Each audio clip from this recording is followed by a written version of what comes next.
Pongamos nuestro corazón, nuestra mente. En secreto pidamos la ayuda de nuestro Señor Jesús para poder encontrarnos con Él por medio de esta oración, humillados y contritos de corazón. Oremos. ¿Me están escuchando, hermanos? No se veo el micrófono apagado. Hermana, Hola. sí la estamos escuchando. Bueno, hermanita. Entonces oremos. Alabado y glorificado sea nuestro excelentísimo Dios Todopoderoso, nuestro Señor Jesús. La gloria y la honra sea a nuestro Padre Celestial. Te queremos dar las gracias primeramente, Señor, por la vida y por este hermoso sábado en el que nos encontramos y que tú has dispuesto que estemos aquí en este grupo disfrutando de este estudio, Señor Jesús. Gracias por permitirnos haber llegado a oír tu palabra, las enseñanzas que tú has puesto, Señor, en los corazones y en la mente, llena de sabiduría a los hermanos que han trazado estas palabras para que nosotros podamos crecer, Señor Jesús, primeramente en tu santo y dulce nombre de amor. Pedimos el perdón de nuestras faltas, de nuestras debilidades de carácter. Pedimos perdón por los actos y pensamientos con los que nos apartamos de ti, oh bendito Salvador. Te rogamos humildemente que tú nos visites y nos llenes de sabiduría para poder comprender todo, Señor, lo que tú tienes trazado para cada uno de tus hijos. Te damos gracias también porque estamos aquí reunidos. Te rogamos por los hermanos que no han podido llegar o que por cualquier dificultad no van a llegar a este grupo hoy a conectarse, Señor, pero que tú donde quiera que estés les bendigas y les perdones también y que ellos, Señor, puedan también hoy en tu santo sábado reposar de las cosas del mundo. Ayúdanos a dejar las cargas. Tu palabra nos dice que reposemos en tu nombre, Señor, que dejemos todo en tus manos, que tú llevarás esas cargas que nosotros no podemos llevar, para que hoy sea una delicia, para que hoy en tu día santo podamos más, Señor, disfrutar de tu presencia y de tu compañía. Ayúdanos a anhelar tu presencia, Señor. Primeramente, que nuestra vida sea una realidad tu presencia, el buscarte, el encontrarnos contigo. Ayúdanos, Dios mío y Señor mío, como se trazaba en el estudio de esta mañana, a tener fe en que tú eres un Dios vivo, que tú estás vivo a nuestro lado, que eres un Dios de todo poder, de toda gloria, que aunque tengamos dificultades, Señor, y que tú las conoces, y que en nuestro corazón hacemos peticiones especiales contigo, Señor, sepamos que para ti no hay nada imposible, que cualquier carga, cualquier lucha que tenemos sea puesta en tus manos, pero que también nuestras alegrías, nuestras victorias, Señor, sepamos que es porque tú nos hiciste victoriosos, porque tú nos das la alegría y la paz y el gozo de saber que tú estás a nuestro lado, dándonos esas cosas que nos llenan de tranquilidad y de paz. Solo tú nos das esa paz, Señor, que también podamos reconocerte las alegrías de nuestro corazón, Señor Jesús. También, Señor, que aceptemos que necesitamos una regeneración genuina, hecha por ti, pero puesta de parte de nosotros en tus manos, porque eres tú el que transformas, el que da vida, el que tiene poder. Nosotros simplemente somos pecadores a tus pies, necesitados de tu presencia, de tu poder, de tu palabra, de tu Santo Espíritu. Sabemos, Señor Jesús, que tú moriste en la cruz del Calvario para que ninguno de tus hijos pereciera, mas viniste a buscar lo perdido y nosotros somos lo perdido, Señor. ayúdanos a ir hacia ti. Que cuando tú nos busques, Señor, nuestro corazón pueda abrir esa puerta para que tú entres y mores en nosotros. Que nuestros pecados sean llevados a ti para que tú nos puedas limpiar, para que tú puedas saciar la necesidad que tenemos de tu amor, para que tú puedas saciarnos, Señor mío y Dios mío, como necesitamos, para que ese día, Señor, cuando las tribulaciones, las pruebas, el dolor, la angustia llegue, estemos preparados con la bendita esperanza de que tu llegada está pronta, Señor, y que todas estas cosas pasarán. Dios mío y Señor mío, que cada cosa que aprendemos realmente la pongamos en práctica, que no la dejemos pasar, que no esté de paseo por nuestra mente, sino que se quede ahí, Señor mío, para que podamos cada día crecer, crecer y acercarnos a ti, Señor Jesús. Ayúdanos. Humildemente te pedimos que nos ayudes porque solos no podemos, Señor. Somos pecadores frágiles. Somos humanos con un carácter defectuoso. Pero, Señor, te reconocemos como nuestro Salvador, como el Señor Jesús, nuestro abogado, nuestro intercesor. Te damos la gloria y la honra a ti, oh Dios, bendito Salvador, porque eres tú el que merece la gloria y la honra. Perdónanos, Señor, si somos descuidados en nuestra vida espiritual, si llegamos los sábados cargados de cosas del mundo, cuando debemos llegar preparados, Señor, para recibir esta delicia de día. Perdónanos, Señor Jesús. A cada hermano, Señor, asístenos, Señor, con tu espíritu. Te rogamos que esa promesa, Señor, se cumpla en nuestras vidas, que tú te fuiste, pero dejaste el Consolador, tu Santo Espíritu para nosotros, Señor Jesús. Y ayúdanos a prepararnos para que tu Espíritu, Señor Jesús, nos visite, para que cuando oyamos ese murmullo, Señor, en el oído, esa voz dulce, ese sentir, cuando tú nos hablas, que sentimos ese anhelo de ve a cantar, ve, levántate a orar, Señor Jesús, no lo rechacemos. Que seamos capaces de obedecerte a esa voz dulce y maravillosa, Señor Jesús. Sabemos, Señor, que tenemos que prepararnos y le damos gracias a nuestro Dios, a nuestro Señor Jesús, al Santo Espíritu, Señor, porque nos da días como hoy de gran bendición para nuestra vida espiritual por medio de los hermanos que tú preparas que nos traigan estos mensajes maravillosos.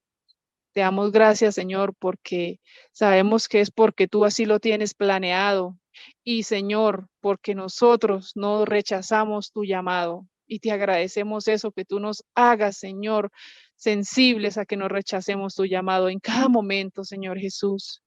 Ponemos en tus manos todas nuestras cosas, Señor, nuestra vida espiritual, la salud de cada uno de los que estamos en este grupo y nuestras familias. Cada pedido, Señor Jesús, que tenemos también humildemente te lo queremos dejar en tus manos de amor para que tú seas llevándolo a nuestro Padre Celestial y que haya una respuesta, Señor, y que estemos preparados para recibir esa respuesta que tanto queremos tener y que queremos que nuestra vida sea una realidad porque estamos necesitados, Señor Jesús, de esas bendiciones. Aumenta nuestra fe, Señor Dios mío y todopoderoso, Señor Jesús, porque cualquier dificultad nos hace tambalear, porque no tenemos fe, porque no confiamos en ti, Señor. Entonces te rogamos, Dios mío y Señor mío, que nada nos haga tambalear, que estemos seguros que tú eres nuestra roca,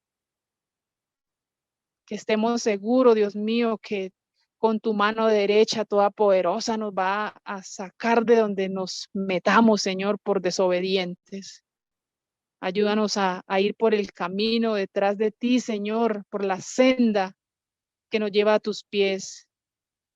Señor Jesús, escucha a cada corazón humilde y contrito que está aquí en esta reunión, en el ancha faz de la tierra. Bendice los hermanos que se reúnen y que alaban y glorifican tu nombre. A continuación, Señor, yo sé que tú has preparado un tema maravilloso con los hermanos, así que te rogamos que tú les des sabiduría, que nos des entendimiento, que, que podamos oírlo y aprender, que podamos recibirlo y meditar, interiorizarlo para poder sacar las cosas y ponerlas en práctica, Señor Jesús. Que cada día podamos avanzar hacia ti y que dejemos las cosas del mundo que nos apartan.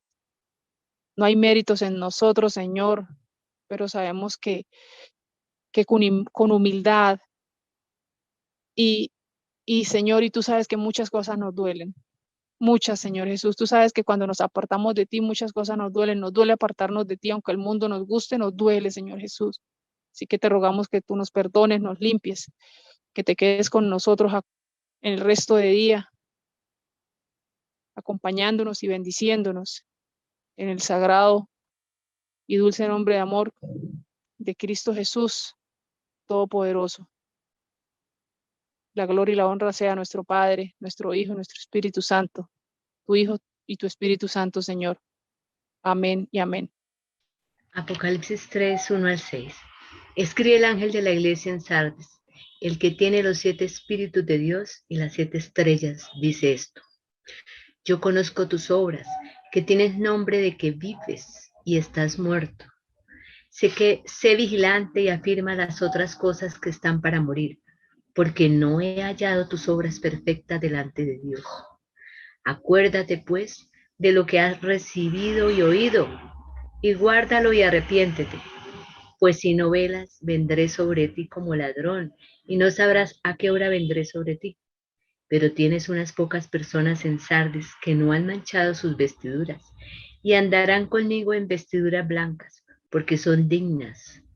El que venciere será vestido de vestiduras blancas, y no borraré su nombre del libro de la vida. Confesaré su nombre delante de mi Padre y delante de sus ángeles. El que tiene oído, oiga lo que el Espíritu dice a las iglesias. Bien. Hay varios grupos a lo largo de la historia, ¿no? Que el Señor en su sola potestad sabe aquellos de esos grupos. Aquí en Sardis, en esta época de la historia, en el quinto sello, estamos hablando del siglo XVI, XVII y XVIII, pues el Señor está mostrando a su pueblo en este quinto sello. Y hay un grupo allí que el Señor dice que sus obras no han sido delante de Dios perfectas. Dice el Señor, no he hallado tus obras perfectas delante de Dios. Y también no solo aplica para aquella época, sino lo podemos hacer personal. Hay veces que el Señor nos va a decir, no he hallado tus obras perfectas delante de Dios. Y de pronto ahí nos asustamos. Pero cuando Jesús dice eso, va acompañado de la solución. Ustedes no van a encontrar ningún mensaje a las 7 iglesias que no tenga la solución. Cuando el Señor tiene una reprensión, viene acompañado de la solución.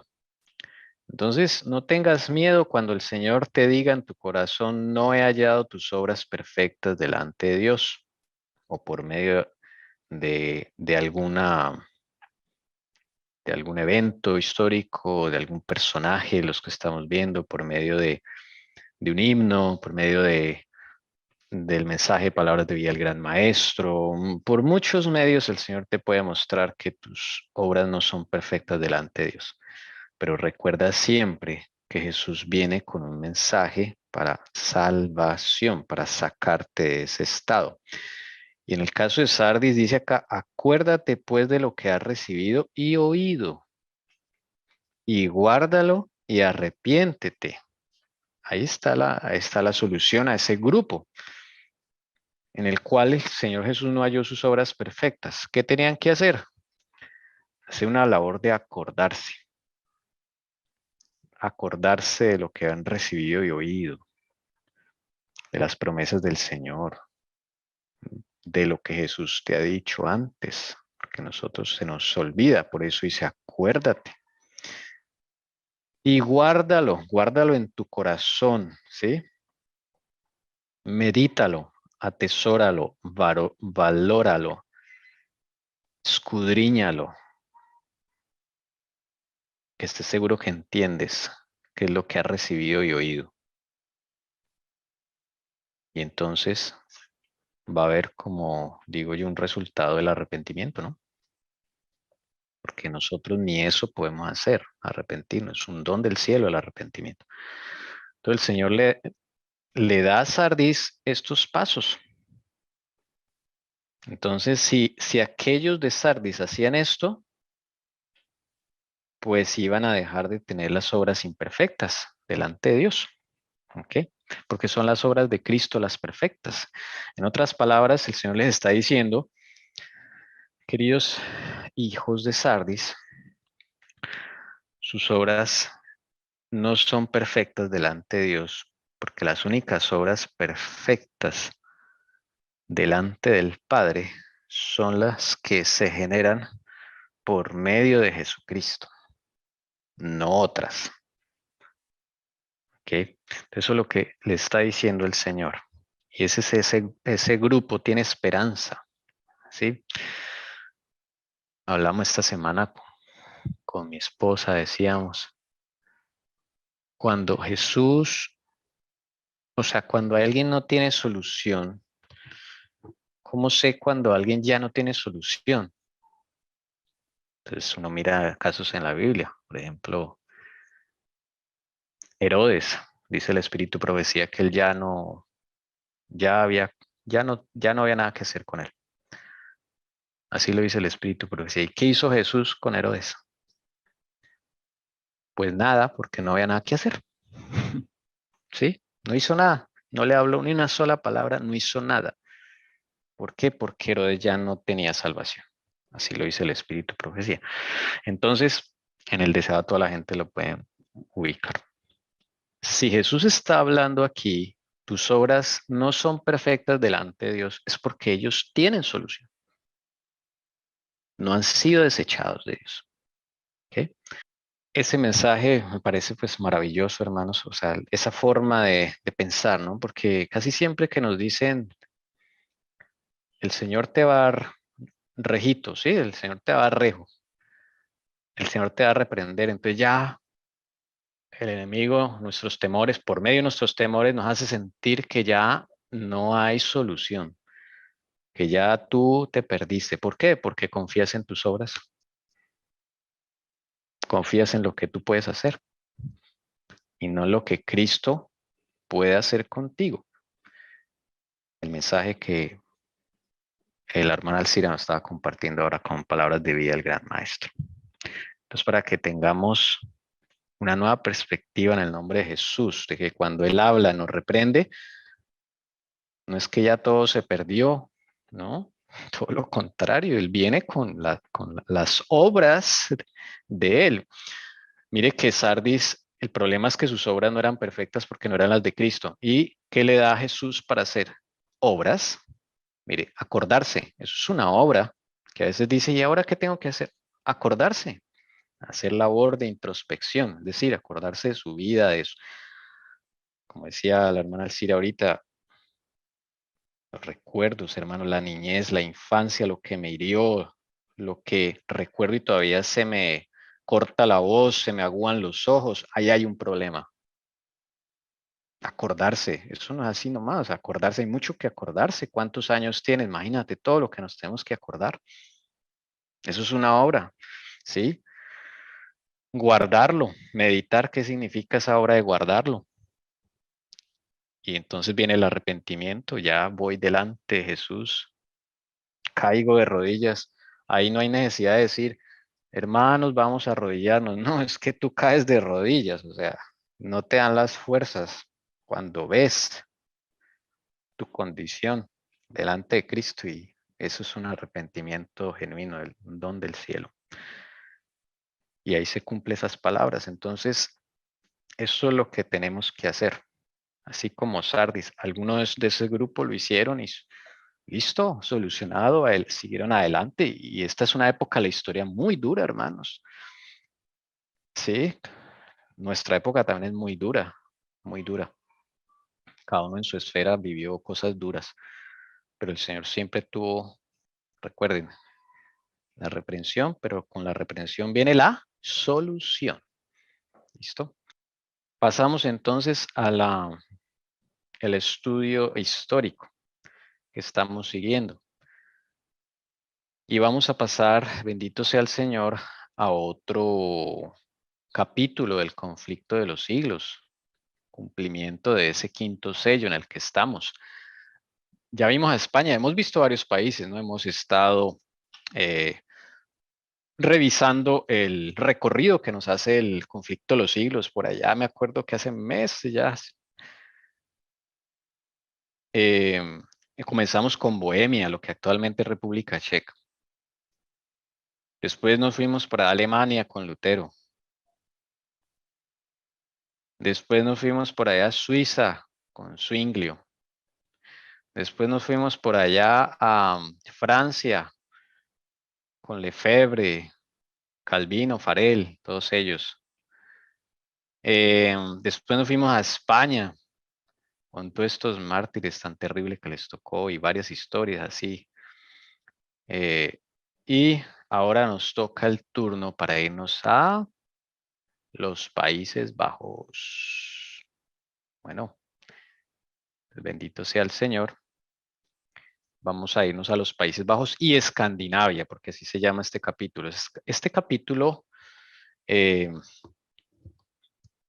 lo agregó la hermana White en 1888, que es la edición del Conflicto de los Siglos, después de haber ella hecho varios libros previos que no se llamaron Conflicto de los Siglos, pero que era la misma temática, ¿sí? Podemos decir que es el Conflicto de los Siglos primero que ella creó, el antiguo, antes de 1888. En 1888, para esa gran edición donde ya le iban a poner el nombre La Gran Controversia en inglés o El Conflicto de los Siglos en español, ella le agrega este capítulo.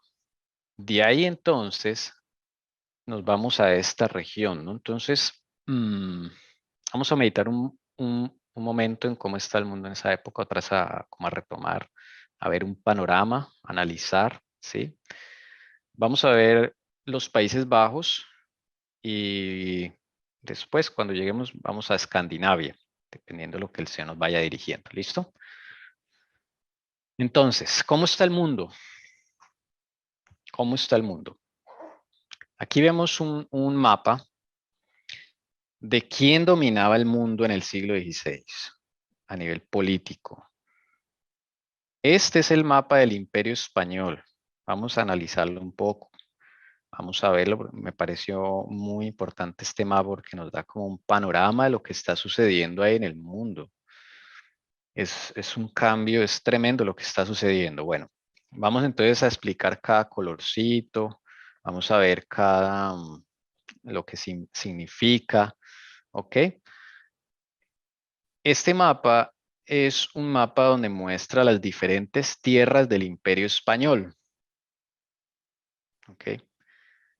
España en esa época era el brazo derecho de la facción papal. Y acá vemos esas tierras que ellos estaban conquistando. Vamos a seguir analizando los colorcitos que significan acá. Esos son todas las tierras que ellos, digamos, llegaron a conquistar o estaban conquistando en el siglo XVI. Es bien interesante. Miren, porque es que aquí uno ve la intención de ellos, ¿no? Miren, el color rojo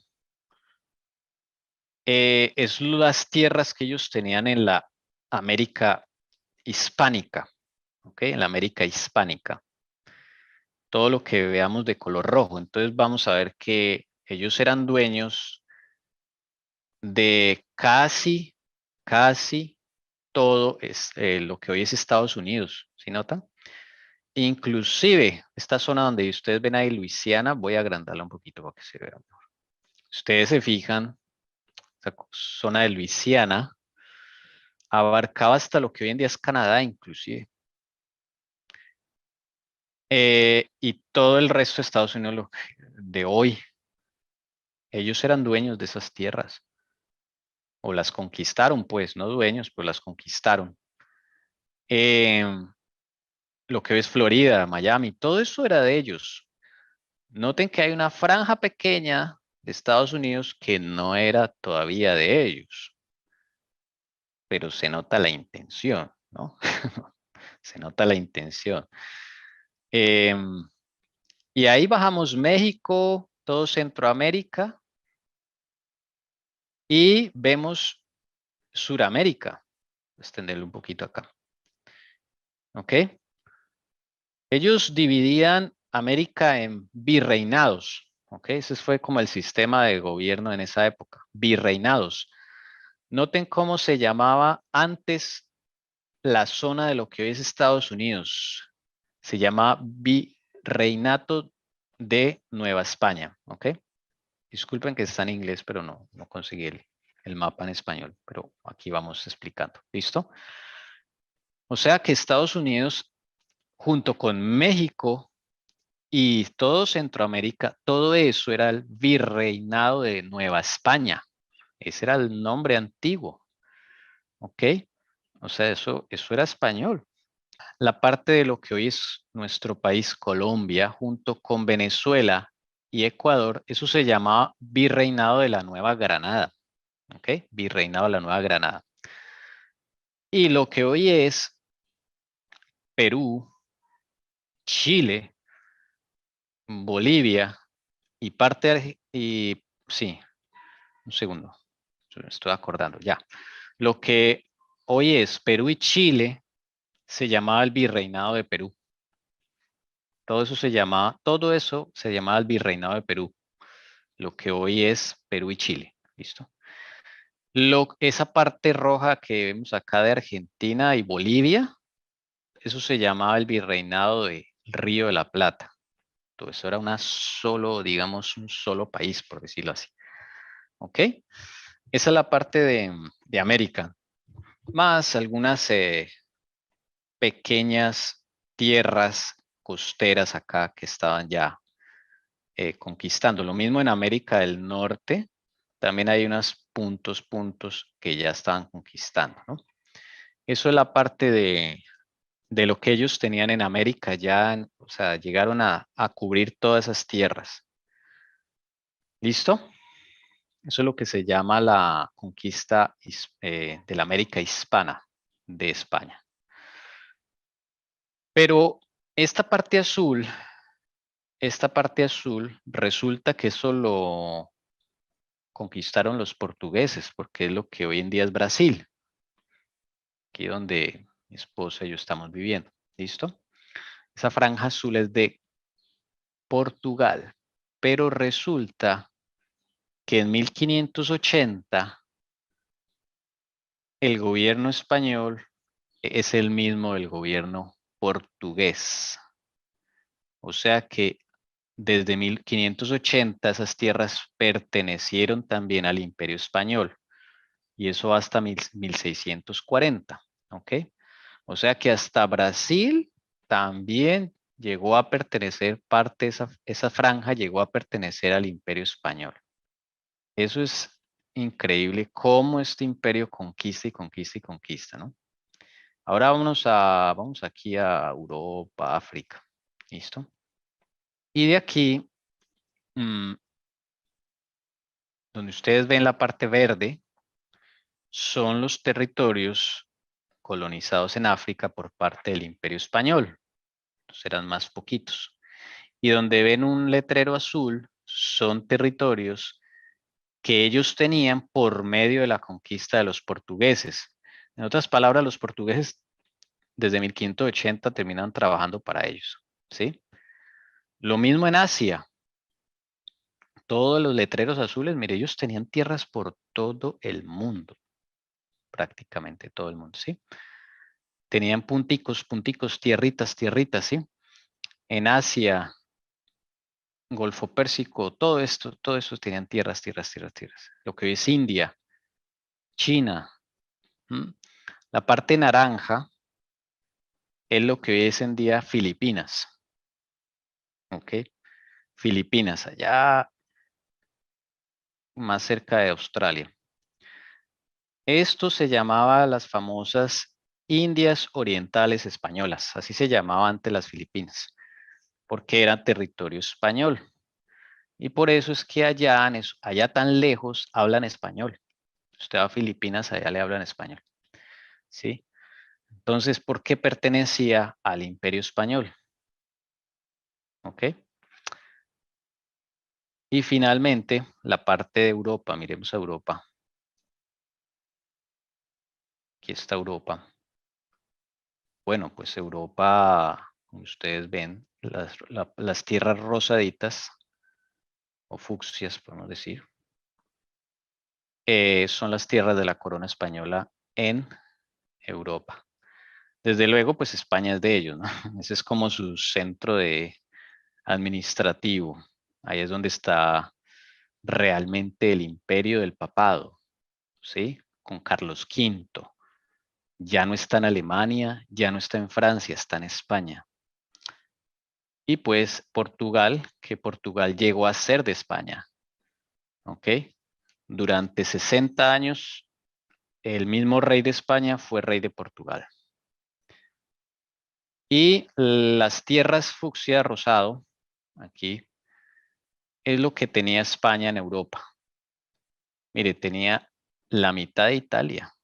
Ustedes pueden ver que la parte sur de Italia, del centro para abajo, mejor dicho, de Roma para abajo, era español. Impresionante. La isla de Cerdeña, esta que está aquí, más o menos en la mitad del Mediterráneo, era de España. Esta manchita ahí arriba, en el norte de Italia, Milán, era propiedad de España. Una manchita en la zona francesa, el ducado o condado francés, era de España. ¿Ok? Y finalmente esta mancha que ustedes ven arriba, acá llegando al mar, cerca de Reino Unido, eso es los Países Bajos. Los Países Bajos eran propiedad de España. ¿Ok? Bueno. Viendo esto, ¿usted cuál cree que es la intención de la facción papal en este punto, no? ¿Qué negras intenciones tiene, no? Pues ahí uno puede ver que ellos están cogiéndose todo el mundo, todo el planeta. Ese es su propósito. Recuerden acordé de los bulas papales que Juan Alcira nos compartió hace unos sábados. El Papa se cree con el derecho de ser el dueño de todas las tierras, porque en su concepción fue Dios quien les dio toda la tierra. Y ellos lo están llevando a cabo. Están conquistando toda la tierra, siglo XVI, pero algo sucede, ¿sí? Y es que la otra facción empieza a cambiar ese mapa. Y en los Países Bajos es donde vamos a ver mucho más esas dos facciones, esas guerras entre esas dos facciones de la cual nos enseñó la hermana Alcira, nos enseñó el Señor Jesús por medio de la hermana Alcira. ¿Listo? Entonces, para que vean la situación, hermanos, veamos la intención del papado, de la facción papal, de dominar absolutamente todo el mundo. ¿Ok?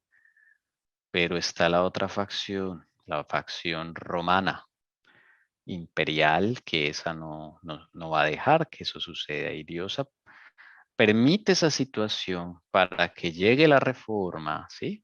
Acuérdense que la facción de Roma imperial es la que financia la reforma y la contrarreforma para crear caos, crear guerra, sangre y poder empezar a cogerse países, territorios. ¿Listo? No sé si hay alguna pregunta, aporte, comentario, etcétera. Yo lo que digo es, más que el papado, es el Vaticano. Por eso ellos pelean, es por el Vaticano. Ahí es donde tienen todos los papeles, todo. El que controla el Vaticano controla el mundo. Gracias, hermana Alcira, por recordarnos esa frase, que controla el Vaticano, controla el mundo. Vámonos acá al Vaticano. Noten algo interesante. Miren a Italia, la bota itálica. Una parte está fucsia y la otra parte está gris. ¿Dónde queda Roma y dónde queda el Vaticano? Justo en la mitad, hacia la costa, donde se dividen los dos colores entre gris y fucsia. Ahí queda el Vaticano. ¿Sí? O sea, ahí usted puede ver las dos facciones. Quería decir algo. Ahí la facción de Venecia, ellos habían robado el cuerpo de San Marcos. San Marcos es el apóstol San Marcos. Porque ellos también querían montar su imperio, y pues obvio que lo montaron, sí, comercial. Pero para poder montar un imperio se sabe que es como es como una ley que los rige. Debe haber una religión. Entonces, por eso se roban el cuerpo de San Marcos, porque pensaban montarlo ahí todo. Interesante. Okay.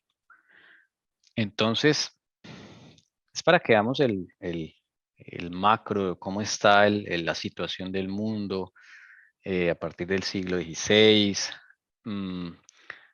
Este mapa nos muestra la intención que tiene el Imperio Español, o sea, el brazo derecho del papado. El papado realmente está aquí detrás, esa facción papal que quiere controlar todo el mundo, el Vaticano, desde luego, y apropiarse de todo. Nos vamos a la manchita de arriba, Países Bajos. ¿Listo? Vamos a ampliarlo allá, hacerle zoom y aquí están los Países Bajos. Eso era lo que eran los Países Bajos en el siglo XVI. Hoy en día, ¿qué países son? Son 3 países hoy en día. Eso que ustedes ven ahí al final quedó 3 países, que es actualmente lo que llamamos Holanda, lo que actualmente llamamos Bélgica y lo que actualmente llamamos Luxemburgo. Esos 3 países era lo que en esa época se llamaba, todo eso se llamaba Países Bajos. Hoy en día, para aclarar, hoy en día, cuando se habla de Países Bajos, solamente se está refiriendo a Holanda, porque ese es otro nombre que se le da a Holanda hoy en día, Países Bajos. ¿Ok? Pero en el siglo XVI, Países Bajos comprendía mucho más tierra, no solamente lo que hoy es Holanda, sino lo que hoy es Bélgica y lo que hoy es Luxemburgo. ¿Listo? Para que tengamos en cuenta de qué estamos hablando.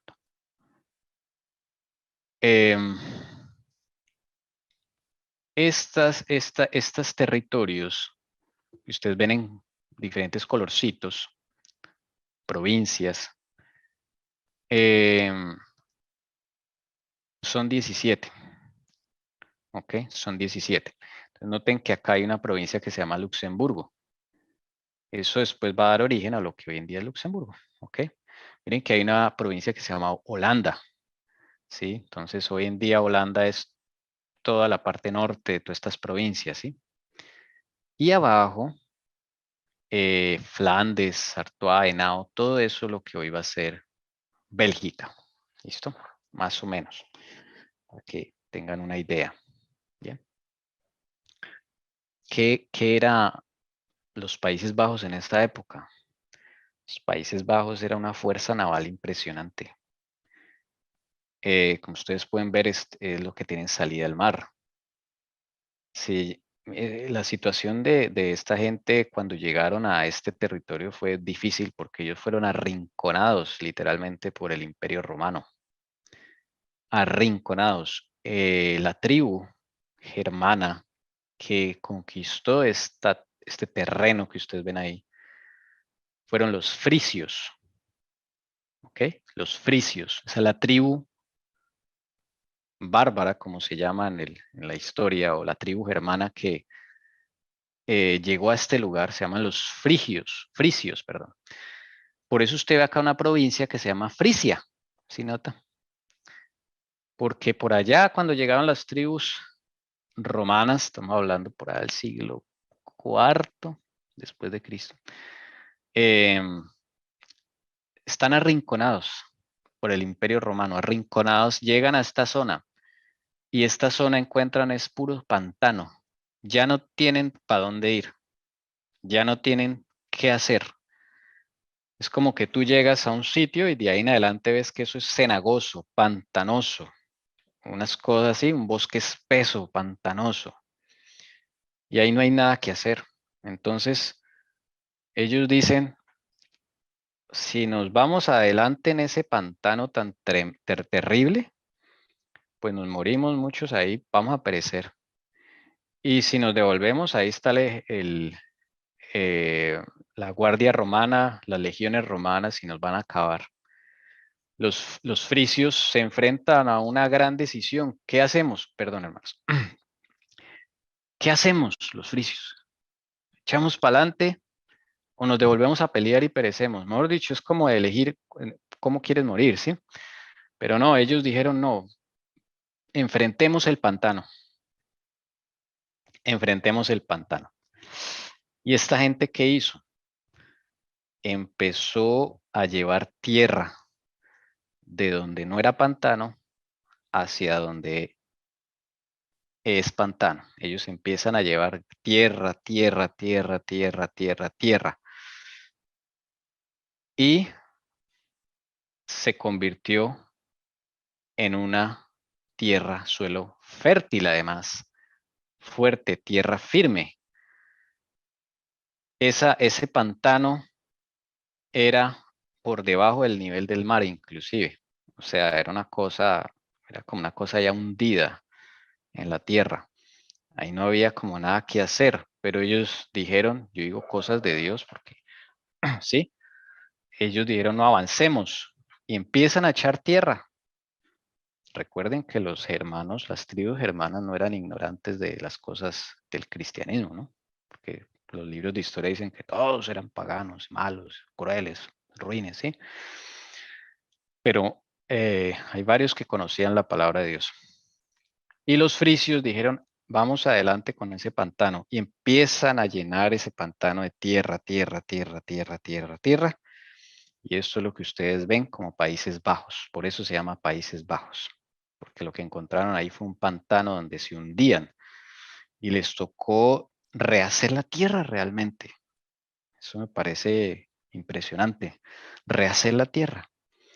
Es por eso que los que han ido a Holanda o han conocido Holanda, han visto por ahí por fotos, ahí hay muchos canales, ¿sí? Ríos, todo esto, porque representa lo que era antes, ¿sí? Eso era un terreno cenagoso, un pantano terrible. Y hoy en día en esa época, el siglo XVI, se convirtió en una gran tierra fértil, cultivable, bendecida, porque donde hay cultivos buenos está la mano del Señor. Y esa tierra se vuelve muy próspera. Y entonces esa tierra empieza a alimentar parte de Europa, empieza a hacer competencia a todo lo que venía de Oriente, de África, porque de África del Norte sacaban alimento para toda Europa. ¿Sí? Recuerden que el mundo, la mayor concentración de personas estaba en Europa en esa época. Entonces, ¿de dónde se alimentaba Europa? Pues se alimentaba de África del Norte, de lo que traían de las Indias, ¿sí? O sea, de la parte de Asia. Pero conforme fue pasando el tiempo, Países Bajos se convierte en otra zona de gran cultivo. Y esta zona es pequeña. Esta zona es pequeña realmente. Creo que es más grande Colombia que los Países Bajos. Sí, es mucho más grande. Entonces, ¿Qué les iba a decir? Sí, imagínense, para usted atravesar Países Bajos y Bélgica, usted lo hace como en 8 horas, más o menos. Atraviesa de punta a punta. Para usted atravesar Colombia, manejando en auto, desde Leticia hasta La Guajira, usted se puede echar 2 días, 3 días, ¿sí? Para que nos hagamos una imagen de cuánta tierra hay aquí.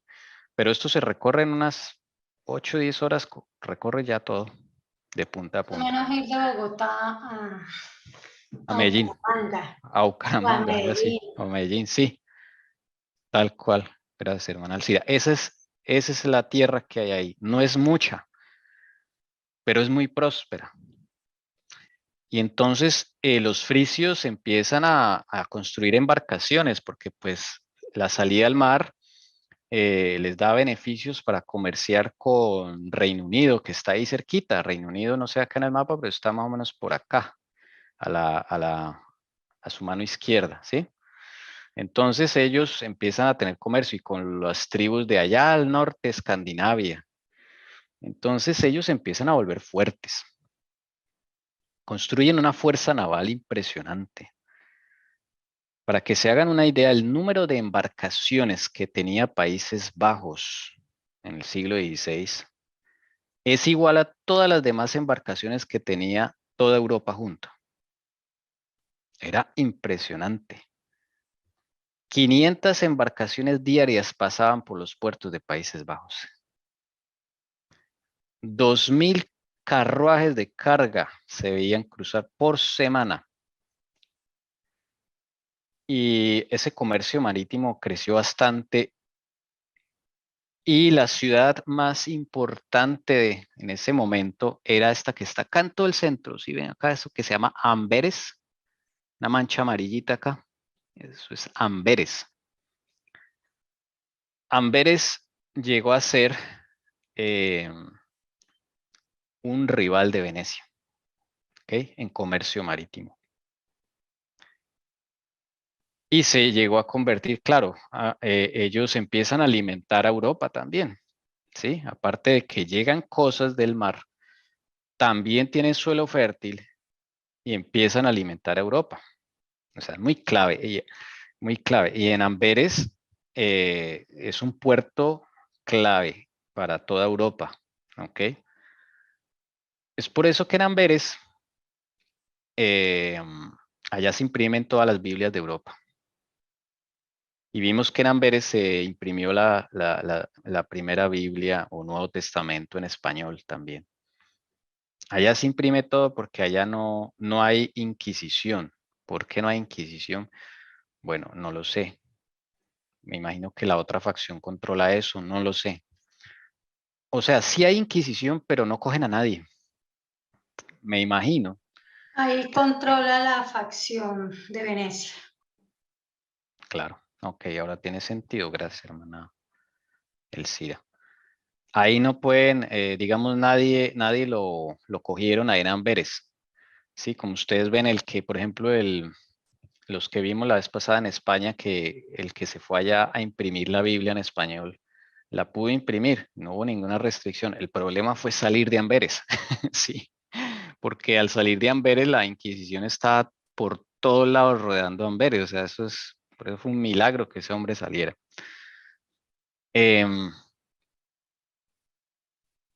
Ellos empiezan a rivalizar con Oriente en cuanto al comercio, ¿ok? Países Bajos, todo Países Bajos empieza a rivalizar con el comercio, con Oriente. Entonces, digamos que aquí se abre otra vitrina para Europa. Por eso el papado está interesado en estas tierras y invadió, digamos, estas tierras, se apropió más bien de estas tierras, de su gente, de su pueblo y de su agricultura, obviamente, porque ellos ven ahí que hay riqueza, hay abundancia y allá ponen el ojo. Entonces, esto es Países Bajos en el siglo XVI a grandes rasgos. ¿Listo? Y va a tener varias etapas. Va a tener varias, digamos, varios que los van a gobernar. Ellos no son una nación como Alemania, independiente, como Francia, como España, no. Ellos son siervos, digámoslo así. trabajadores del papado y de toda Europa. ¿Listo? Países Bajos. Lo único que hacen es agruparse en territorios administrativos y ya, pero no tienen... a partir del siglo To- XVI, ¿sí? Tommy, ¿y esa Ujú. Inquisición empezó en qué año? ¿1485, 83? Por ahí, hermana. No me acuerdo la fecha Ya, exacta, en pero es por Países ahí. Bajos. Ok, listo. En Países Bajos y en España principalmente, ¿listo? Ah, ya, Y ya. después en América y todo lo que gobernaba el Imperio Español llegó a tener Inquisición, ¿listo? Bueno, entonces, bueno, esos Países Bajos, Países Bajos. Yo quería aportar algo. Sí, por favor. Y referente a esos Países Bajos, le era fácil a otra facción poder vivir ahí, porque así era Venecia. Y ellos ya sabían cómo vivir ahí. Venecia también eran lagunas y eran pantanos. ¿Verdad? Sí, señora. Interesante. Sí, Y también tan hay bonito que canales es, y todo. y tan bonito que es Venecia ahora, ¿no? ¿Y quién va a saber toda esa trayectoria tan mala y perversa? Increíble. Sí, es que ellos se cogen las mejores tierras. Ellos se cogen lo mejor. Y allá esa zona, allá de Países Bajos, es muy bella también. Es lindísima. La tierra de los tulipanes, esas flores de allá son espectaculares. O sea, no nota ya qué Y lo bendición. curioso es que cuando ellos llegan allá es por la presión, porque ellos también son cercados. Acuérdese que a Venecia llegan así. Arrinconados. Entonces, así cuando son cercados ellos llegan allá y ellos aprenden a sobrevivir y así es el ser humano, ¿no? En la adversidad saca uno lo que Dios por eso a veces permite esas cosas en nuestra vida. Amén. Sí, sí. Interesante lo que dices, hermana Alcira. Sí, entonces, bueno, eran 17 provincias en total. Hay 17 provincias principales. Miremos la parte política, repasémosla. Los que visiblemente gobiernan. Recordemos que aquí hay un matrimonio, ¿sí? Entre Juana de Castilla, que ya vimos la historia de ella, que no era loca, como dicen, y le meten a este personaje Felipe el Hermoso, que tampoco es hermoso, ¿no? Entonces, ellos se unen en matrimonio y ahí se mete la casa de los Habsburgo. Es ahí cuando Papado quiere meter ahí a su familia, a sus títeres, que son los Habsburgo, y declaran a esta muchacha loca para quitarle el reinado y ponen a los Habsburgo, porque ese fue el plan. Y de ahí el hijo de Felipe el Hermoso es Carlos V, el Carlos V que tanto hemos nombrado, pues porque él es el personaje visible, pues gobernante de la época, que el siglo XVI gobernó 55 años, o sea, la mitad del siglo gobernó él. Sus hermanos, un hermano, Fernando, y sus hermanas, ¿ok? Y así empezaron a llenar a Europa de la monarquía de los Habsburgo. Carlos V tiene un hijo llamado Felipe II, ¿ok? Este Felipe II es el que toma la corona española. Aquí sucede algo curioso. Miren esto. Carlos V es el emperador del Sacro Imperio Romano, ¿no? O sea, el gobernador del imperio del papado, de la facción papal. Él es el emperador. Cuando él abdica al trono, él es el primer emperador que no, digamos, no le da el trono a su hijo cuando muere, sino él abdica al trono, mejor dicho. ¿Ok? Renuncia al trono, o lo hacen renunciar, qué sé yo, en 1555. Entonces ahí él,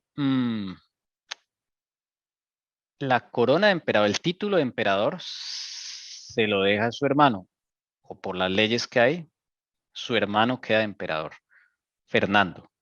¿Ok? Fernando de Austria queda de emperador. Pero no es el que domina. Esto es simplemente una figura. ¿Por qué? Porque el Papa ya no le da a partir de Fernando, el Papa ya no le da título de emperador al emperador del Sacro Imperio Romano. Entonces acá hay un punto en la historia que se rompe. El último emperador que fue coronado por el Papa del Sacro Imperio Romano fue Carlos V. Fernando ya no. Pero el hijo de Carlos V es el que realmente domina, digamos, visiblemente el mundo políticamente hablando. ¿Ok? Entonces, aunque Fernando es emperador, no es quien tiene la trascendencia y el, digamos, en la historia del mundo. Es simplemente un emperador virtual, de nombre ya. Él se queda en Austria, algunos territorios por ahí, pero no es el que, no es como Carlos V, que fue el emperador, ¿no? Realmente es el hijo, Felipe II de España, ¿ok? Y ellos gobernaban, pues, Países Bajos, ¿sí? Carlos V gobernaba Países Bajos y luego llega su hijo y va a gobernar Países Bajos, ¿no? Esta transferencia de poder ocurre en 1555, cuando Carlos V renuncia al trono y le da el reinado al hijo, Felipe II. Como ustedes pueden ver, Felipe II es un ultracatólico, acá lo vemos con la camándula católica, ¿sí? Es ultracatólico. Y ellos entonces empiezan a gobernar, digamos, lo que es Países Bajos. Bien, el conflicto de los siglos arranca explicando de Países Bajos desde antes, ¿no? Y vamos a ver entonces, vamos a leer algunas diapositivas entonces. En los Países Bajos se levantó muy temprano una enérgica protesta contra la tiranía papal. 700 años antes de los tiempos de Lutero, dos obispos que habían sido enviados en delegación a Roma, al darse cuenta del verdadero carácter de la Santa Sede, dirigieron sin temor el pontífice romano las siguientes acusaciones. Continúa. Dios hizo reina y esposa suya a la iglesia y la proveyó con bienes abundantes para sus hijos, dotándola con una herencia perenne e incorruptible, entregándole corona y cetro eternos. Pero estos favores usted los ha usurpado como un ladrón. Usted se introdujo en el templo del Señor y en él usted se eleva como Dios. En vez de pastor, usted es el lobo de las ovejas e intenta hacernos creer que usted es el obispo supremo cuando no es más que un tirano. Lejos de ser siervo de siervos, como usted mismo se hace llamar, es un intrigante que desea hacerse señor de señores. Usted hace caer en el desprecio los mandamientos de Dios. El Espíritu Santo es el edificador de las iglesias en todos los ámbitos del mundo. La ciudad de nuestro Dios, de la que somos ciudadanos, abarca todas las partes del cielo y es mayor que la que los santos profetas llamaron Babilonia, y que es aseverando ser divina. Ser igual al cielo se envanece de poseer ciencia inmortal y finalmente sostiene, aunque sin razón, que nunca erró ni puede errar jamás. A ver, ¿qué está pasando acá? Miremos esto. Dice, muy temprano se levanta una protesta contra la tiranía papal en Países Bajos. 700 años antes de Lutero, que nos está llevando, digamos, a esa época de la historia. 700 años de Lutero nos da, ¿qué siglo? Para que tenga la respuesta puede responder. 700 años antes de Lutero, ¿qué nos da qué siglo? Piensen ahí mientras seguimos hablando y si alguien tiene la respuesta puede aportar, por favor. Dice que se levantaron dos obispos que habían sido como delegados para ir a me imagino, una reunión en Roma o un concilio, ¿no? Dice acá a qué fueron, pero fueron. Cuando se dan cuenta de ese carácter de la Santa Sede del Vaticano, le recriminaron al Papa, ¿sí? Todo esto que acabamos de leer, usted se introdujo en el templo del Señor, usted se eleva como Dios en vez de pastor, usted se loba las ovejas y todo lo que leímos, o sea, lo que está revelado en la Escritura, y lo denuncian después de haberse dado cuenta de la tiranía papal, de lo que estaba en Roma. Esos obispos venían de Países Bajos. ¿Alguien ya sabe qué siglo estamos hablando? 700 años de Lutero. Entonces, ¿cuáles son los tiempos de Lutero? ¿Siglo qué? ¿Siglo VII? De Lutero. Los tiempos de Lutero, ¿qué siglo? Para que nos ubiquemos de a poquitos, no hay problema. Cuando usted le dicen Lutero, ¿en qué siglo vivió, nació, trabajó, efectuó la reforma con la ayuda del Señor? ¿Qué siglo es? O más o menos qué año se acuerda. Y ahí podemos ¿Siglo sacar XVI? Eso, siglo XVI. ¿Sí? Acuérdese, 1500 y tantos, ¿no? Acuérdese las tesis. A veces es bueno aprenderse una sola fecha y de ahí uno va deduciendo las otras. La fecha clave de Lutero, ¿cuál es? Cuando usted le hablan de Lutero, ¿qué piensa? ¿En qué se le viene a la mente enseguida? ¿No? ¿No le viene a la mente nada? La Reforma. Sí, pero ¿qué evento en la vida de Lutero así que usted diga, uy, ese es Lutero? Cuando rasgó las tesis. Eso, rasgó no, las pegó allá Bueno, las pegó, eso, las pegó. en la iglesia de Wittenberg, ¿no? Entonces uno enseguida se le viene esa imagen de las 95 tesis. ¿Qué año fue ese? Antes repasamos un poquito. Así, o sea, y de ahí usted empieza a relacionar cositas, ¿sí? Por lo menos aprenderse la clave, ¿no? La fecha clave ahí. 1517. Sí, señora, muy bien. ¿Buscaste en el celular o en tus apuntes? En el celular. ¿Qué dijo? No 1517. importa. Sí, 1517. Yo soy rápido para buscar ahí ya.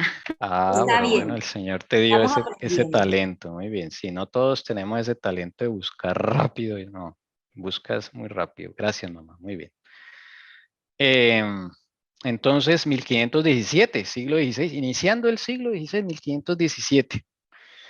Entonces, si nos dicen 700 años antes de los tiempos de Lutero, ¿a dónde nos lleva eso más o menos? Ahí ya es puras matemáticas. Más o menos en el 800, por ahí. Eso, muy bien. ¿Y ese qué siglo es? Sería el siglo que... pues cada siglo es de 100 años, ¿no? Ujú. Pues siglo octavo, siglo octavo, no. No, siglo ¿Cómo es la octavo es pregunta, Tommy? ¿Cómo es la pregunta? el año 800, ¿qué siglo es? 800 y tantos, ¿qué siglo es? Esa es la pregunta. La hermana Leonor dijo el siglo octavo, ese no es el siglo octavo. El siglo. Sí, ¿Cuál el es? siglo octavo. Sí, el siglo. No, no es el siglo octavo. El año 800 y tantos no es el siglo octavo. Estamos repasando, tranquilos. Para que pensemos, ¿cuál sería el primer siglo cuando uno dice primer siglo después de Cristo? ¿De qué año a qué año va? A ver, pensemos. En el primer siglo. La hermana Doris dice el siglo séptimo, por ahí nos escribió. No, hermana El Doris, no siglo es el II. siglo séptimo. No. El- ¿Cómo así? A ver, vamos despacio. Estamos pronto confundidos. Si alguien te dice, no, eso pasó en el primer siglo después de Cristo, ¿de qué año a qué año estamos hablando?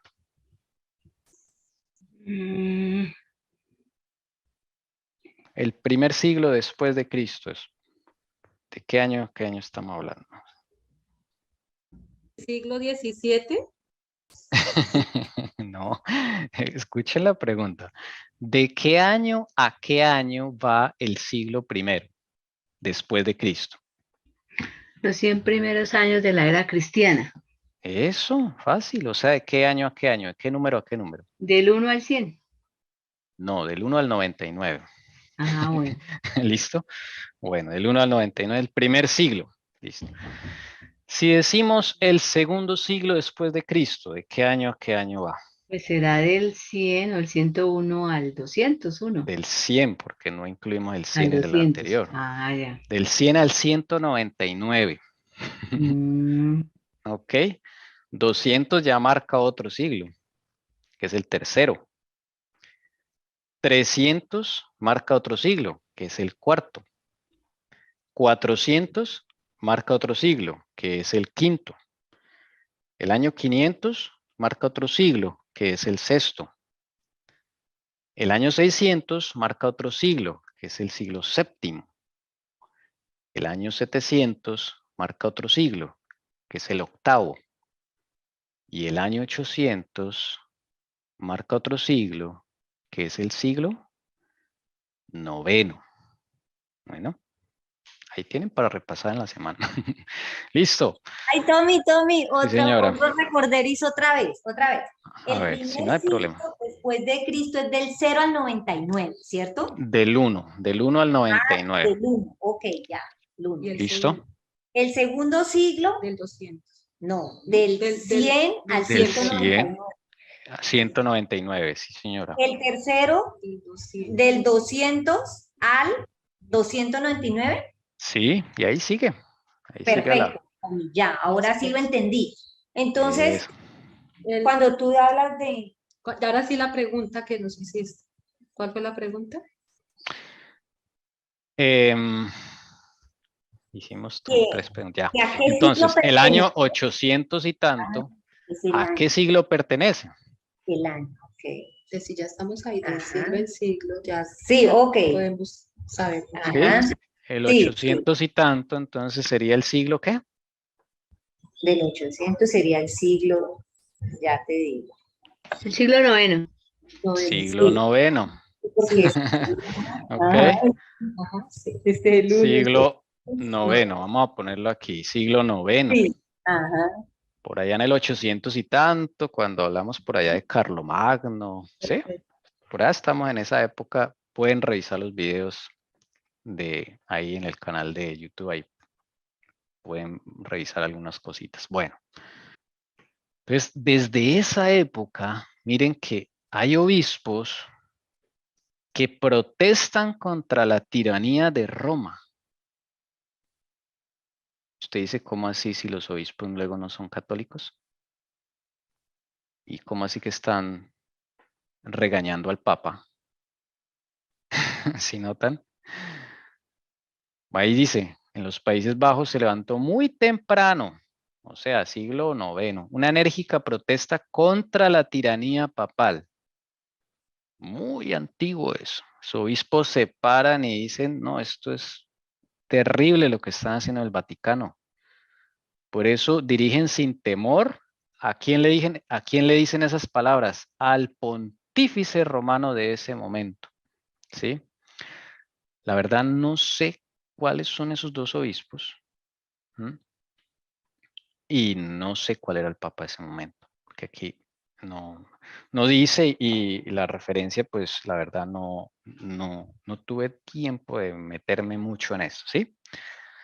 Pero el punto que está aquí señalando el conflicto de los siglos es que unos obispos de Países Bajos en el siglo IX empiezan a protestar contra el pontífice romano. ¿Qué vemos acá? Dos facciones.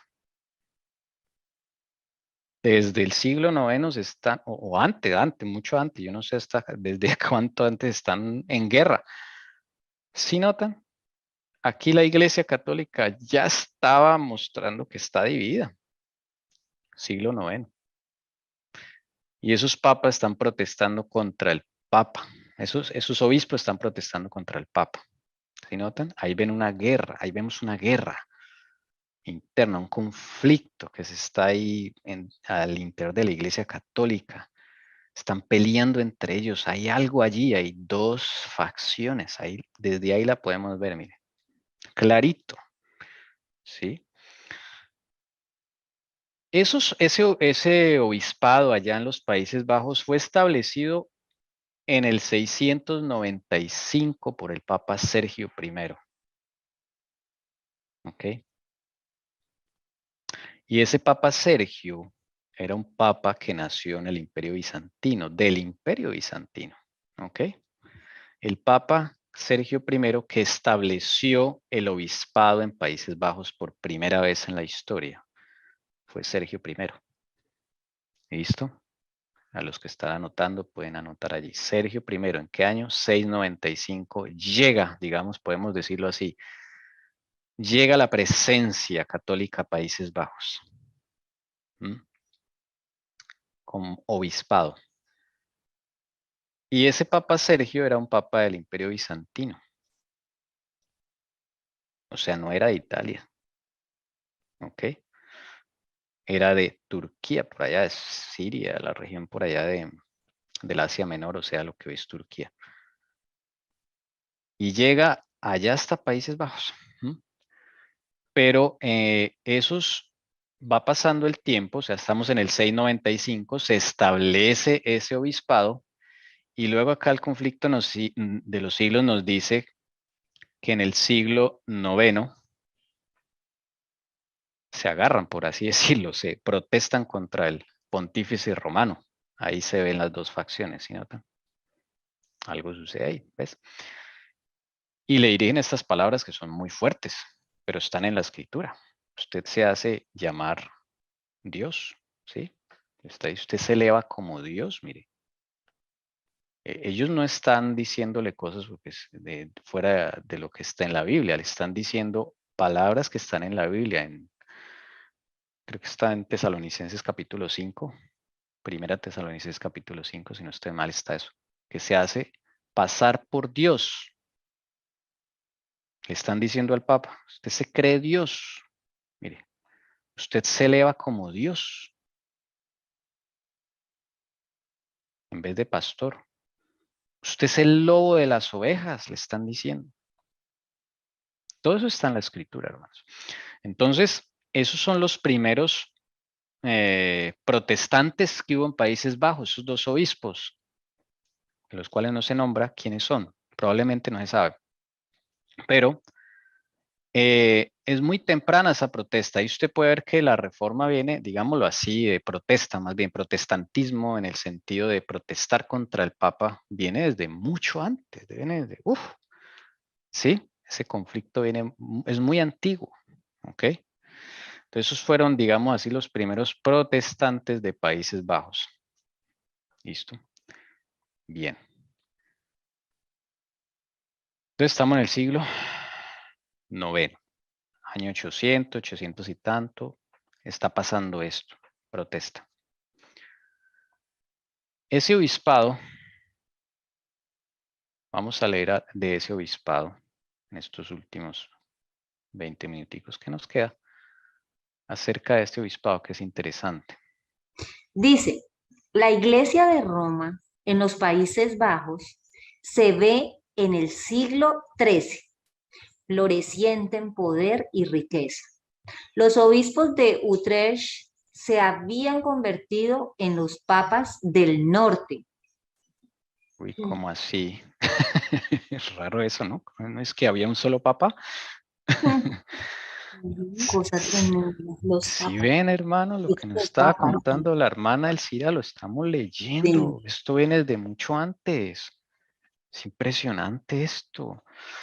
O sea, avanza el tiempo y dice acá, ya en el siglo XIII, ¿de qué año estamos hablando? ¿De qué año a qué año es el siglo XIII? Espérate. A ver, allá hagan cuenta. En el siglo I, en el primero. ¿Por qué siglo XIII dices? Sí, que de qué año a qué año es el siglo XIII. Ah, ¿de qué año a qué año? Entonces ya leí. No es el 3, es el El 13. 13, sí. Ajá, 13. Bien. 13, sí, 13. Pues sería el 12, el ¿qué? 1200. Sí, señora, ahí va muy bien. Sí. 1200. Pero el 1200. Exacto, del 1200 a 1299. ¿Me Eso. recuerda, hermana Lucy, con quién está? Disculpe, que es que no le reconozco la voz. Les presento la esposa de Carlos Moreno, Yolanda. Mucho gusto, muchas gracias. Hola, ¿qué tal? Bienvenida. Gracias, Ok. ya ha ido como 3 sábados que los he estado escuchando. Muchas gracias, he aprendido muchísimo, muchísimo, muchísimo, porque realmente Bueno, uno no sabe nada. la honra y la gloria para el Señor. Todos estamos aprendiendo aquí. No Amén. crea que es Sí, que no la señor. sabemos todas. Nos toca aquí, el Señor nos puso a estudiar. Amén. Entonces, Gracias por las bienvenida. oraciones. Ajá, sí, escuché, he sentido que están orando por mí demasiado. Uy, amén. Bendito sea Papito el Dios los Señor. siga bendiciendo. Así es. Muchas gracias. Bueno, Y espero poder estarlos acompañando desde ahora para Siempre, siempre. amén. Así será. bueno. Sí. Alabado sea el Señor. Ok. Amén. Ahorita Gracias. nos ayuda leyendo, ¿vale? Si es tan Claro amable, que sí, señor. que Muchas se gracias. integre. Bueno, Gracias. listo. Ok, gracias.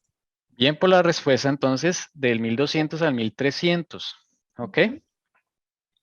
Y dice acá que en los Países Bajos, la Iglesia de Roma, ¿sí? Floreciente en poder y riqueza, porque hay mucha prosperidad.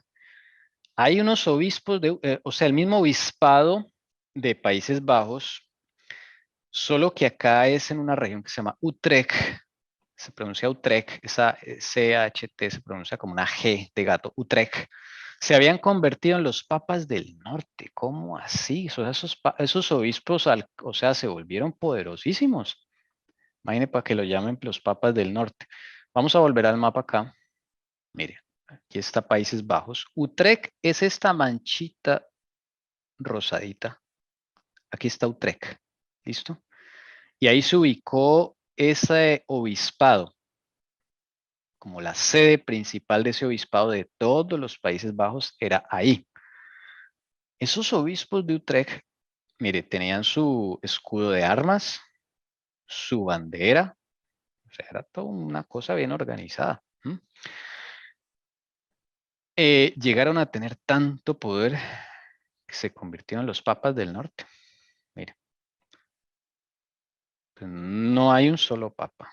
Esos han habido varios. ¿Listo? Bien. Y ahí vemos que hay facciones, hay dos facciones ahí, en lucha por el poder absoluto. Bien. Vamos a seguir leyendo. Este obispado de Utrecht es creado en 1024, en el año 1024. ¿Listo? Se establece en el año 1024, siglo XI. Se les otorga poder político a estos obispos, o sea, ya no son solamente líderes religiosos, se vuelven príncipes con poderes políticos, o sea, de gobernar administrativamente los territorios de Países Bajos. ¿Ok? Esa fecha es clave. ¿Listo? Ya volví, Tommy. Eso, hermana, estaba diciendo que estos papas de Utrecht, hay un punto en la historia de este obispado en Países Bajos, un punto importante en la historia, es el año 1024. ¿Ok? Año 1024. ¿Por qué? Porque a estos obispos se les da poder político. O sea, ya no son solamente líderes religiosos, sino se les da la capacidad de gobernar los territorios a sus anchas. Entonces ya no son solamente papas, sino príncipes, así los llaman. ¿Ok? Son papas príncipes, los llaman así en la historia. Entonces, ese es el año 1024. 24. Y en el siglo XIII, que es el que acaba de leer usted, ya los llaman los papas del norte por el gran poder que tienen. ¿Listo? Favorecidos por los emperadores cuya disputa abrazaron contra los papas en la Edad Media, estos ambiciosos prelados eran ahora casi independientes de Roma.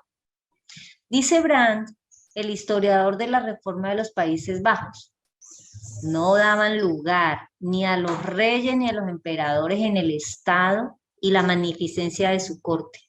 Contaban con los mayores príncipes de los Países Bajos entre sus feudatarios, porque poseían algunas tierras del obispado a título oneroso y porque se les debían homenaje. Listo. Entonces, ¿qué pasa aquí? Estos papas, ambiciosos y poderosos, los apoya algunos emperadores del Sacro Imperio Romano. O sea, ahí usted puede ver la lucha, ¿no? Son apoyados por algunos emperadores del Sacro Imperio Romano. Claro, para que lleguen a ese poder, pues alguien nos tiene que apoyar ahí detrás también, ¿no? Entonces, se abrazaron contra los papas de la Edad Media. O sea, la lucha siguió, o sea, se ve ahí las dos facciones. Y dice acá, eran casi independientes de Roma, o sea, era una cosa que ya prácticamente parecían como otra iglesia. ¿Mm? Lo que los unía a ambos era lo que había en el Vaticano, ¿no? Porque la hermana Alcira dice que el que tiene el Vaticano controla el mundo, ¿no? Entonces eso era lo único que tenían en común, que ambos querían el Vaticano. Por eso no se pueden separar totalmente, pero en Pero por poder, las bulas. claro, por las bulas, pero en poder, en riqueza, en dominio, en tierras, ahí están. Entonces los papas del norte contra los papas del sur. Hubo un conflicto ahí fuerte, ¿sí? Y los, digámoslo así, la nobleza de Países Bajos eran feudatarios, o sea, realmente no eran libres, porque les pagaban impuestos al papa, a los papas del norte, le pagaban impuestos, ¿ok? A título oneroso, es que les paga intereses, impuestos por tener esas tierras y les debían homenaje. O sea que la autoridad en Países Bajos, a diferencia de otros países, no estaba en los príncipes de Países Bajos. Los príncipes era solo de nombre, pero ellos estaban subyugados a los papas del norte. ¿Ok? No como en Alemania, que los príncipes sí tenían poder, sus tierras y todo. ¿Ok? Acá no, esta gente estaba totalmente dominada por estos papas del norte. ¿Listo? Pero el poder, la afluencia y la arrogancia de la Iglesia de Roma en los Países Bajos había llegado a su apogeo. Y en el siglo XV, perdón, ¿sí? No, XIV, 14, sí. encontramos un reflujo de esa marea que hasta ahora había continuado a raudales. Numerosos valdeses y albingenses, expulsados del sur de Francia o de los valles de los Alpes, se refugiaron en las ciudades de los Países Bajos, trayendo consigo la versión romani de la Biblia, que fue traducida a las rimas del bajo holandés. Muchas gracias. O sea que los valdenses y albigenses empiezan ahí como a hacer su... Sí, señora. Tal cual, como lo está Sí. leyendo. Allá llegan los valdenses y albigenses expulsados del sur de Francia. Sí, por ahí. Unos recordaremos que eso fue muy sangriento. Llegaron allá, los mataron. Sí, pero otros escaparon. Muchos escaparon. Entonces unos se fueron a Bohemia, lo que es hoy en día República Checa. Otros se fueron a Países Bajos. Eso es algo bien interesante e importante. Porque allá está el pueblo del Señor. ¿Ven? Allá hay pueblo del Señor, mucho pueblo del Señor está en Países Bajos. ¿Sí? Aparte de obispos católicos sinceros, ¿sí? Que son sinceros, digamos, que vienen desde el siglo, como estábamos leyendo por acá, estos, desde el siglo IX, o sea, había gente del pueblo de Dios honesta allí, del lado de los católicos, también están del pueblo de Dios, valdenses y albigenses. ¿Ok? Bueno, si ya se va a saber más de esto, pueden revisar los videos que en lo que hemos estudiado, valdenses y albigenses. Son personas perseguidas porque tienen la religión pura. El evangelio puro de Jesucristo lo han tratado de conservar. Les ha costado sangre. Y ellos llegan a Países Bajos. ¿Ok?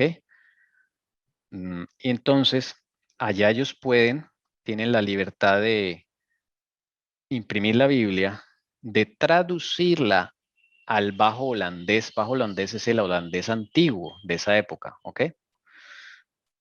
Ellos tienen una Biblia en idioma romaní, un idioma antiguo, ¿sí? Y la pasan al bajo holandés, o sea, ellos llevan la Biblia a Países Bajos, o sea, muy importante, ¿ok? Siglo XIV. ¿De qué año a qué año es el siglo XIV? A ver, ya son expertas hermanas. Siglo XIV, ¿de qué año a qué año es? 1300 a 1399. Eso, ya lo vamos cogiendo No, como es la porque yo no cuestión. coloqué el alfabet. Ok, ya vamos cogiendo cómo es la cuestión. Listo. De 1300, 1399. En ese punto de la historia es que llegan los valdenses. ¿Ok? Porque vienen perseguidos ¿de dónde? Del sur de Francia. Y de los valles de los Alpes, ahí entre la frontera de Italia, Francia y de Francia, España.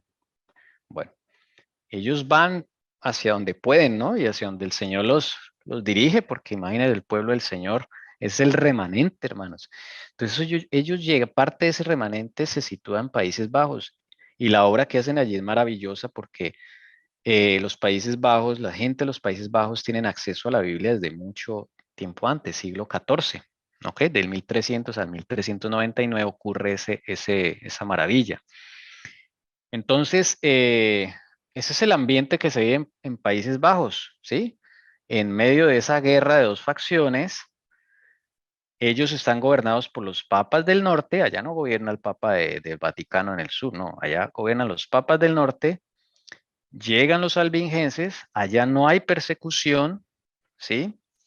En ese momento de la historia, en el siglo XIV, no hay persecución, se puede leer la Biblia, ya aprenden la Biblia ellos, o sea, digámoslo así que la reforma, protestantismo empieza mucho antes, ¿m? Y vemos que coincide en que están los papas del norte gobernando y llega la Biblia, ¿sí? Los valdenses, albigenses, o sea, se da el ambiente porque a ellos les conviene a los papas del norte, ¿sí o no? Les conviene, porque la reforma protestante desnuda al Papa del Sur. Lo evidencia, lo muestra, además que lo apoya con las Sagradas Escrituras. Entonces, ¿a quién le conviene? A los papas del norte. ¿Ven? Porque debilitan al Papa del Sur.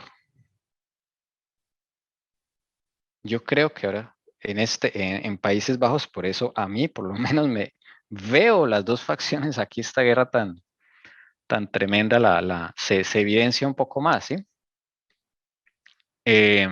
Interesante, pero esto no va a ser así en los posteriores siglos. ¿Ok? Vamos a dejar ahí. Esto fue una historia flash de Países Bajos desde los frisios, de las tribus que llegaron a esa zona, los pantanos, hasta el siglo XIV. Un brochazo así rápido, la parte que nos interesa, que es lo que el Señor está enfocando, esa relación entre el pueblo de Dios y la política que hay detrás de eso. ¿Sí notan? Meditemos en qué de esto que hemos estudiado se parece a lo que hoy podríamos estar viviendo. ¿Sí? Meditemos. No sé si alguien quiere orar. Para que mi oración no sea muy larga, pero lo voy a hacer con todo mi cariño. Señora, no, es el corazón lo que mira el Señor, no se preocupe. Amén. Listo, entonces oremos. Papito Dios, alabado seas para siempre. Gracias, Señor, por tu grande, inmenso amor. Gracias, Señor, por ponernos a las personas en el momento justo, indicado. Gracias por este grupo. Gracias por estas personas que están dirigiendo, Señor, por ponerles en su corazón ese amor de poder enseñarnos a cada uno de nosotros sobre muchas cosas que de pronto llevamos muchos años en la iglesia, pero que ha sido algo como muy superficial. Gracias, Padre, por poner ese deseo en nuestro corazón de querer saber de ti, de aprender, de conocer y de ver realmente nuestra condición en la que nos encontramos. Gracias porque tú siempre has estado ahí. Lo único que podemos darte, Señor, es gracias y gracias y gracias por tu misericordia, por tu amor, por esa paciencia que ha tenido con cada uno de nosotros. Gracias porque nos perdonas realmente muchas cosas y nos guías, Señor, para que podamos ir cada día mejorando y que podamos ser ese instrumento tuyo.